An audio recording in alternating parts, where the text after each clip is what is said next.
Okay, good morning, everybody. Nice to see you again. Thank you for joining me. We'll start the read along as ever at sort of 9 o'clock. But while we're waiting, if anybody wants to pop any questions in the chat, then you are very welcome to do so. Just before we sort of start off, let's have a quick recap of what's happened so far. Quite a lot's happened, actually, hasn't it? There's been a lot of laying out of the story, first of all. So we've got Utterson, and we love Utterson. We're supposed to love Utterson. Utterson is a good guy. Stevenson's at great pains to point out that he is a good guy. He might be quiet, he might look sort of gruff, but he is selfless, he is loyal to his friends, he is kindly. He's got all these sorts of qualities that Stevenson wants us to understand matter. Okay, so we've got him. We've got his mate Enfield, who he goes for walks with, and who tells him this extraordinary story of this strange, ugly little man who marches over the body of a young girl and who is brought to a sort of justice by a mob who are raging for his blood.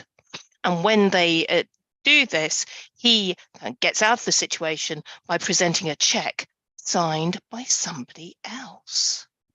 And of course, we can start to make an assumption now from what we've read so far. We can start to assume that that check was probably signed by Dr. Jekyll, because Utterson is instantly really quite disconcerted by this story. So Utterson's heard this story, and in the second chapter, we have Utterson now thinking back to something else that has happened to him previously.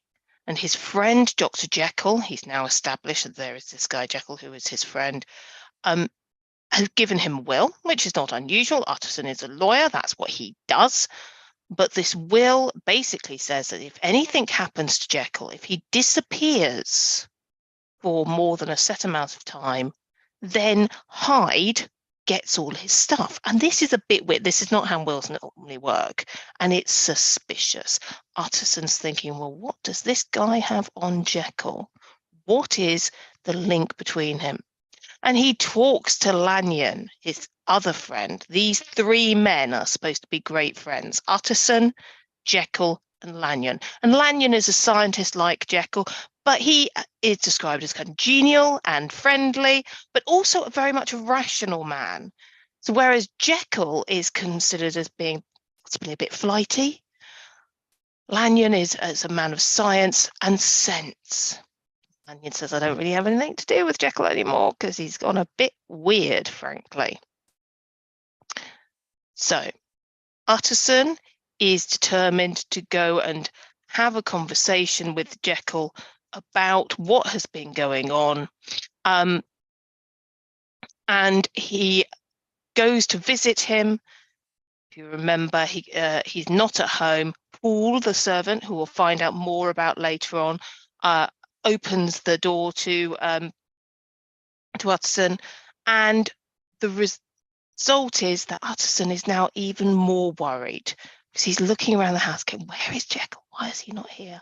Why does Paul know about this guy Hyde? What is going on? And this is where we left it last time. So we are going to take a look at chapter 3. Now, it's only a short chapter, and we're going to talk a little bit afterwards about some of the kind of some of the detail surrounding the context of this book. We're going to have a look through this, and again, we're going to be looking at particularly at character, and I will be annotating as we go, just as we have done before. So this one is called Dr. Jekyll Was Quite at Ease, which is nice because Utterson definitely isn't. A fortnight later, by excellent good fortune, the doctor gave one of his pleasant dinners to some 5 or 6 old cronies, all intelligent, reputable men, and all judges of good wine, and Mr. Utterson so contrived that he remained behind after the others had departed. Just pause again, because look, here we've got more stuff about what makes a good person, intelligent, and that word reputable again. It's all about being reputable. And Mr. Utterson so contrived that he remained behind after the others departed. This was no new arrangement, but a thing that had befallen many scores of times. Where Utterson was liked, he was liked well. That's kind of a lovely line, isn't it? Hosts love to detain the dry lawyer when the light-hearted and loose-tongued had already their foot on the threshold. They like to sit for a while in his unobtrusive company, practicing for solitude, sobering their minds in the man's rich silence after the expense and strain of gaiety. To this rule, Dr. Jekyll was no exception, and as he now sat on the on the opposite side of the fire, a large, well-made, smooth-faced man of 50, with something of a slyish cast, perhaps, but every mark of capacity and kindness.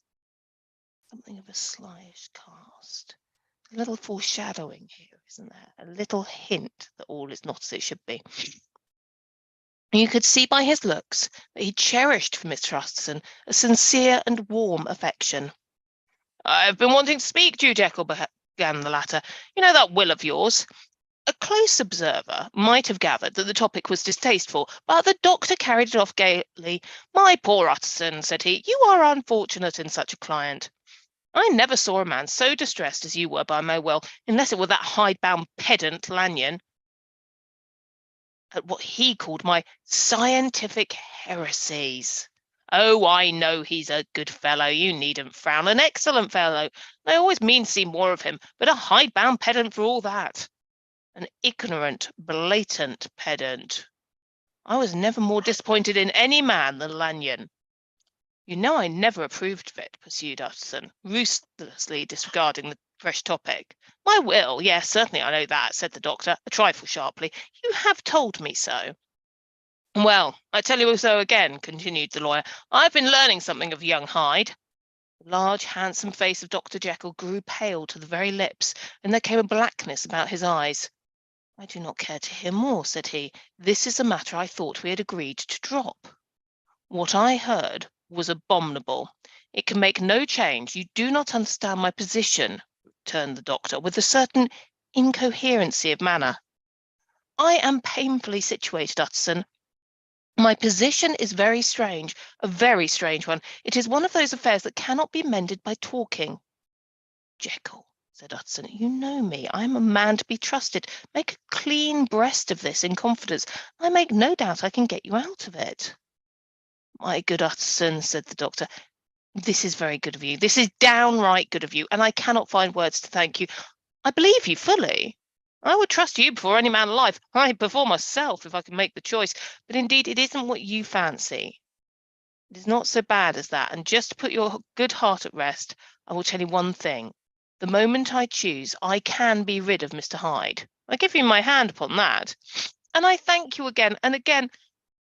And I will just add one little word, Utterson, that I'm sure you're taking good part.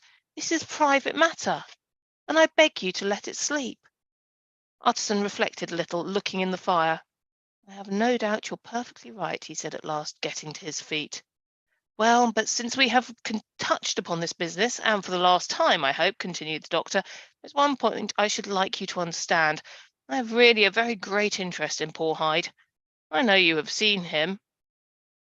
He told me so, and I fear he was rude. But I do sincerely take a very great interest in that young man. And if I am taken away, Utterson, I wish you to promise me that you will bear with him and get his rights for him. I think you would, if you knew all, and it would be a weight off my mind if you would promise." "Can't pretend I shall ever like him," said the lawyer. "I don't ask that," pleaded Jekyll, laying his hand upon the other's arm. "I only ask for justice. I only ask you to help him for my sake when I am no longer here." Utterson heaved an irrepressible sigh. "Well," said he, "I promise." And that's chapter 3. A very quick chapter, but an important one because it's the first time we see Jekyll. Beforehand, we've seen sort of allusions to him. We've seen mentions of where he lives. And we've had him talked about, but that's the first time we actually see him. Most of the time, he is in the background. And that's really, really worth noticing, that the people we see mostly are the likes of Utterson. So we could say, thinking about, getting down notes for our characters, most present of all the characters. And things are revealed through him, aren't they? We've got Lanyon now. We can say he's been described as a hide-bound pedant. Now, pedantry, if you don't know what that word means, pedantry is when you are really, really picky. You're really, really overly concerned about details. We often talk about grammatical pedantry and that sort of thing. People who get very upset about using less or fewer incorrectly, for example. And this is what he's saying about Lanyon. He's just really picky. Sometimes it's important to be picky, though, isn't it? Sometimes details do matter. And then we've got this other thing. We've not got anything down about Jekyll yet. So let's just start to think. What we know so far is a long-standing friendship with Utterson and Lanyon. We know this. We also know something sly about him. We know that he has fallen out with Lanyon. And we know that he has written a will which favours Hyde. Okay, so that's where we are at the moment. Now then, I just want to very quickly just give a little bit of context before we do anything else. Just thinking back to what we know about London at the time we're talking about, and here's a picture of the Strand in London for around the time this book was set. And this is what we need to have in the back of our minds as we're reading this book.